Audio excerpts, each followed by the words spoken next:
Hola clase! Ya estamos casi al fin. So you're almost done with this class, the final week work, right? So for the final week, there's a lot of work to do. There's a lot of different projects and things. So we want to make sure that we're really looking at that final week and that project and what you're doing. So for the final week, you do have your regular textbook, repaso, your a culture discussion. This one is in English, right? So you can describe your own words, an artist or writer from a Spanish-speaking country, answering these questions. You have your final exam self-checks. Then you have a Spanish final exam to do here in D2L. You have 3 hours. It's timed. It's open book. And I manually grade part of the exam. But the big thing is the final project, and then the presentation and the oral final that you do with me. So that's what I'm going to talk about a little bit here. You can do the draft, it's optional, but the big thing is the final project, which is a written project that you're doing. So for the written project, for the final project, you have a couple choices here, right? So you're going to write a one-page essay that's about 250 words, double-spaced, 12-point font, in Spanish, in a doc format, has an academic heading. You want to do bibliography, so really use the MLA for OWL. You want to really use the present subjunctive to express emotion, influence, and doubt and denial, so I am looking for that. I want you to use some of the subjunctive with conjunctions as well. I want to make sure accents, punctuation, spelling, those are all graded. And you're going to upload the final work in the Add a File, Final Project, Add a File button. So you have 3 temas to choose from: la gastronomía del mundo hispano, el ecoturismo, o el graffiti y el muralismo. And these temas coincide with different unidades that you've done, right? Tema número 1 es unidad 3. So it's just a review of that, and then you can choose a Spanish-speaking country, maybe one of the ones that reviewed, maybe one that interests you, and you can talk about that gastronomía, right? Write about that. So here's some different links and resources. Here are different things we really want you to discuss to help you kind of guide your essay. Same with el ecoturismo, is unidad 4, right? Ecuador y Costa Rica, but you can talk about ecoturismo in other countries like El Salvador or Argentina, right?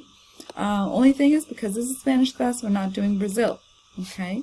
Because they don't speak Spanish in Brazil. So any other Spanish-speaking country, it doesn't have to be Latino America, it can be Spain, right? So again, really, as looking at these questions to answer them in Spanish. Or tema número 3, el graffiti y el muralismo, unidad 7. Hay mucho graffiti en Colombia, en Cuba. You can talk about it in a more general sense. You can choose one country to talk about. There's a lot of different ways to approach this, right? You're talking about región, right, or ciudad even. So you can go really minute to ciudad or overview of a región, right? You can talk about Latino America, or you can talk about graffiti in España en total, or graffiti in Madrid, or in Barcelona.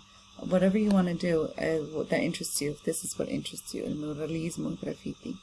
Again, just looking at the question. So here's some frequently asked questions, right? So don't write it in English and then translate it. Yes, you can use a dictionary. No, you cannot use outside help. No, you may not use an online translator. How do you get help? Come to me. I'm happy to help you. We also have free tutoring at Pima. What happens if you use a translator?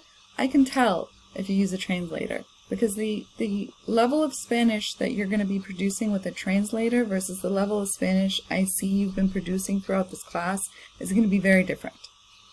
So if I see you in your online assignments and your other discussion posts, especially the speaking assignments, I see your level of Spanish being one level, and then suddenly your writing is way above that, way above even a 201 level. That means you used a translator. So it's very easy to tell, because it's not that there's mistakes in the translation, because sometimes there are, sure, but the translators, of course, have gotten very good, but I can just right away tell because it's not at your level. And what I'm going to do is I'm going to ask you about, like, what does this say? And if you can't tell me what it says that you wrote, then it's very clear that you didn't write it. So don't do that. Produce your own work. That's where I want to grade you at. I want to grade you at your level. And that's why there's the draft to do, because I'm happy to take a look at the draft and give you feedback on it. And right away you can just make those corrections I'm giving you, and you're already going to get a much, much better grade. Then you have the oral presentation and exam. So the oral presentation and exam is you're going to be in the class with, I usually do 2, so you and one other person at the same date and time. You choose the date and time, and that's who you'll kind of be matched with. But you want to make sure that you put up the presentation, because the other person is going to be asking a question about your presentation, and vice versa. You're going to be asking a question. So the way the final works is that I have some initial grammar questions for you just to get you warmed up. Then you'll each do your individual presentation, and then it's an open conversation. But really the open conversation is just a couple questions about your presentation. And your partner that you're in the class in this exam with is going to be responsible for, and you are going to be responsible for asking at least one question about their presentation. Making it open-ended is always helpful, right? Think about the kind of question you would want to be asked for yours. Here are the initial grammar questions. These are kind of a couple questions that you can ask, right? So it says here every student must ask at least 2. We do try to do at least 2 if there's time. It just depends. So do try to come up with 2.